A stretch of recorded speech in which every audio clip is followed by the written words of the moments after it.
Mr. Speaker-elect, I'm pleased to join the Prime Minister in welcoming you back to the Speaker's chair. And can I also praise the wonderful speech from the Honourable Member for Lancaster and Wyre? Yeah. And can I start by congratulating the Prime Minister on his election victory. And as he takes on his formidable task, he and his family deserve the good wishes of all of us in this House. Yeah. Now, in our politics, we can argue vigorously, as the Prime Minister and I did over the past 6 weeks, but still respect each other. And whatever disputes we may have in this Parliament, I know that everyone in this House will not lose sight of the fact that we are all motivated by our desire to serve our constituents, our country, and advance the principles that we honourably believe in. Yeah. And to every member, new and old, let me welcome them to their places and congratulate them on their results. To be sent to this place by one's constituents is the greatest honour, privilege, and responsibility. I know every one of us will be trying to repay the trust placed in us, and I look forward to continuing to represent the interests of my own rural North Yorkshire constituents. One of the great aspects of our system is no matter how high you rise, you still have that constituency which keeps you grounded.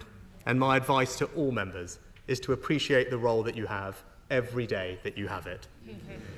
And for those of us in my party, let me begin with a message to those who are no longer sitting behind me. I am sorry. We have lost too many diligent, community-spirited representatives whose wisdom and expertise will be missed in the debates and discussions ahead. It is important that after 14 years in government, the Conservative Party rebuilds. So now we will take up the crucial role of His Majesty's official opposition, professionally, effectively and humbly. And restoring trust begins by remembering that being here is an opportunity to do what those we serve expect of us. And in our case, that means holding the new government to account. Yeah. Can I congratulate the Father of the House, the member for Gainsborough? My right honourable friend has given 41 years of remarkable, dedicated service to this House and his constituency. I know full well how ferociously my right honourable friend fights for the interests of his constituents, and I applaud him for that. My right honourable friend is also testament to the benefits of an early morning dip in the Serpentine. And members may be interested to note that the Bottomleys have also had a big influence on my right honourable friend's career.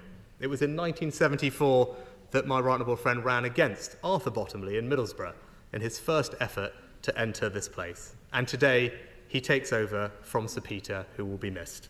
Yeah. And can I also congratulate the new mother of the House, the member for Hackney North and Stoke Newington. We have our differences on policy, but no one can deny the Right Honourable Lady's important role in this House and the inspiration for so many young women of colour that she has provided. Yeah. The Right Honourable Lady is true in every sense of the word, a trailblazer. Yeah. And can I join with you, Mr. Speaker-elect, to thank House staff for their hard work in welcoming our new colleagues to this House and their service over the coming Parliament. And finally, may I congratulate you, Mr. Speaker-elect. When you first ascended to the Speaker's chair, you did so with a healthy majority, and that was testament to your wide appeal and the confidence in which this House places in you and your judgments. The last Conservative Prime Minister, the Right Honourable John Major, who spoke from these opposition benches, said about the role of the Speaker, "The job specification is pretty daunting. The patience of Job and the wisdom of Solomon are only the basic requirements. We demand also impartiality, independence and fairness." Well, Mr. Speaker-elect, you have shown over the past 4.5 years how to protect that careful balance. The last few years in this House have been at times difficult, and you, sir, have always brought this House together. That was clear when we lost our colleague, Sir David Amess. And I know your guidance and support for members then was greatly appreciated. It is a privilege to be in this House. Our democracy is powerful, and as we have witnessed, it can be definitive.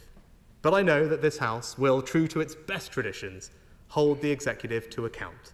And I know that Mr. Speaker-elect will facilitate that. So in conclusion, Mr. Speaker-elect, I have no doubt that we will face difficult days together in this place, but I also know that I speak for the whole House when I say that we will all welcome your leadership and guidance in the months and years ahead. Yeah.